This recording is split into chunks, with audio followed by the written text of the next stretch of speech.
Is that making any difference? Yeah, no, yeah.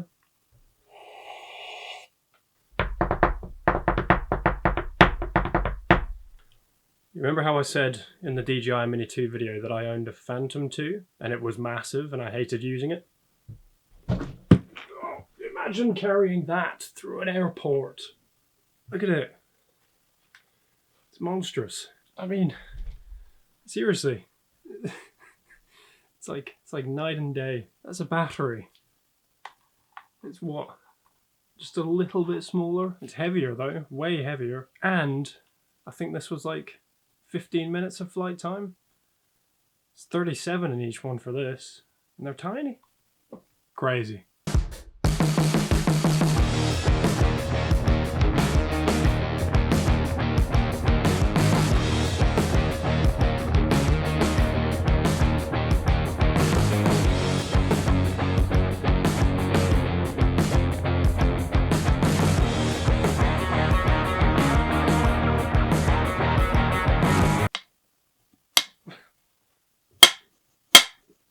How? I think, yeah, that's close enough. Hey everybody, I hope you're all doing well. I'm doing alright, thanks for asking. I thought today we could discuss some little things that you can bring along with you on your photography adventures just to make your life that little bit easier. We'll get the Phantom case out of the way, shall we? Seriously. Stupid. It was good for its time though, we'll give it a break. So if you're like me and you use GoPros for action shots, or you know, for your drone you need some extra SD cards, because the Mini 2 can fill them up quite quickly. I recommend getting yourself one, some spare SDs, micro SDs that is, and two, one of these. Let's see if I can get the focus on that, shall we? Manual focusing. It doesn't know where to look. Stop trying to focus on my nose and my beard. Oh gosh. The trials and tribulations.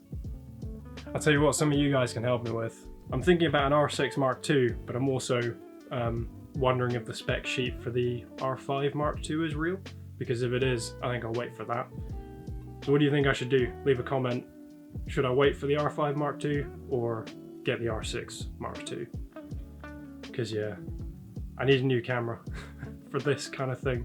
So if you're like me and you use a lot of micro SD cards for your GoPros, your Osmo action cams, your whatever it may be, I'm sure we all use micro SDs at some point.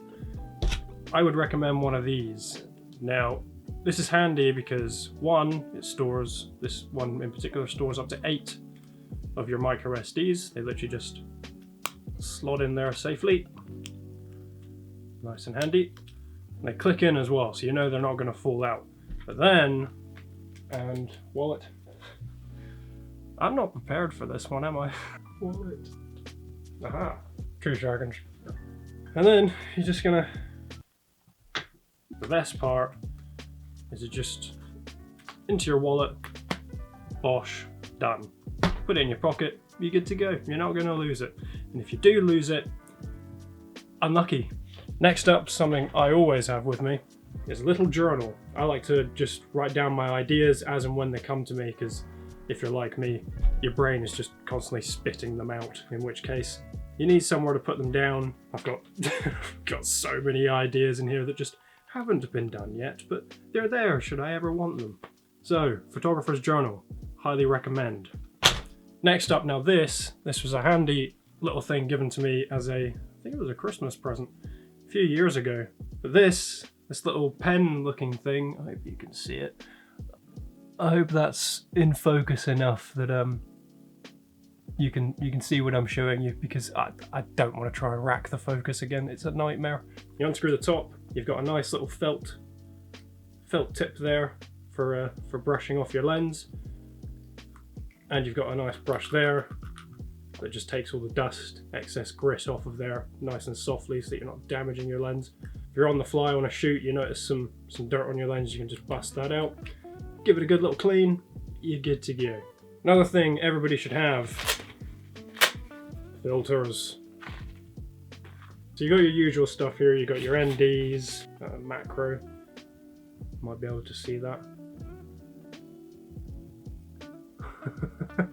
I did lose one.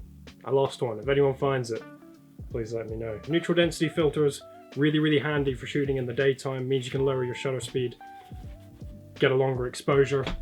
If you don't know what that means, I will link the previous video. It's gonna be about there somewhere, I reckon. Next up, what else do you want? What else do you want? What do we need as a photographer? That did not rhyme. Or go to the beat. You saw me playing around with this at the beginning. This is just a little LED light. It's quite handy. It acts as a little studio light, you know. I could hold it there, but then you wouldn't get my great hand movements. Now I'm blind. Another crucial thing you will probably find you need at some point: flash gun. But not only is it great for photography, but if your friends are annoying you, you know. Everything will be linked in the description, or at least something similar to what I'm showing you here.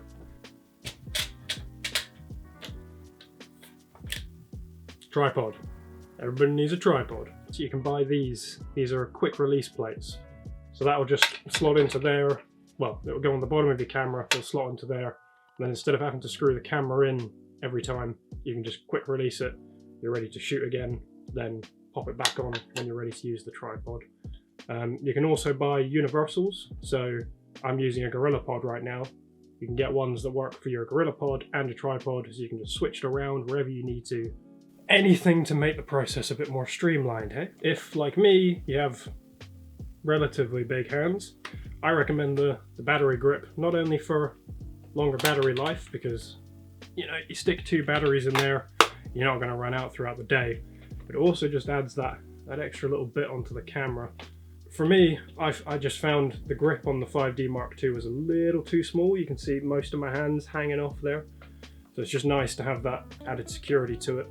It also adds the extra shutter button, so if you're shooting in portrait, you can tap it from up here rather than bring your hand over here. I think that's about it. So let me get nice and close here for this bit. Let's see if we can... Is it in focus? Is it in focus?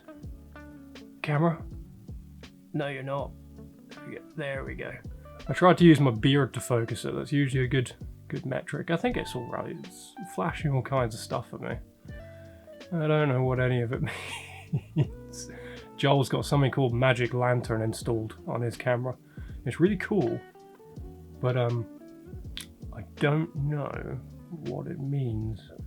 This is probably a very quick and short video today. I just wanted to you know, show you some things that I own that make the process a little bit easier for myself. Make the process easier, more streamlined. We love that kind of thing. It can be quite a breakneck pace kind of industry, all this. So it's nice to know that everything you need is quick, accessible. But yeah, I'd be very interested to know what you guys think about R6 Mark II, or whether or not you think the R5 Mark II, if those specs are real, that's gonna be insane. What is it? 8K RAW out of the camera, 60.1 megapixels. I mean, sign me up, man. Sign me up. But yeah, do you think I should wait for that or get the R6 Mark II? Let me know in the comments.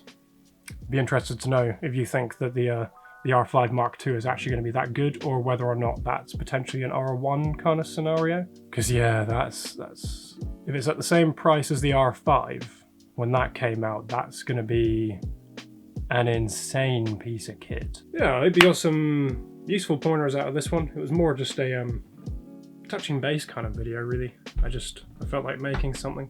I'm finding this quite fun, this whole vlogging, YouTube review thing. I've got some big plans for the future, but for now I'm kind of just trying to get used to being in front of a camera. Because, you know, being a photographer, I'm a bit more used to being behind the camera rather than in front of it. So this is something new to me. I hope you've enjoyed this sort of quick one this time. Not drawing it out, but yeah, I will see you next time.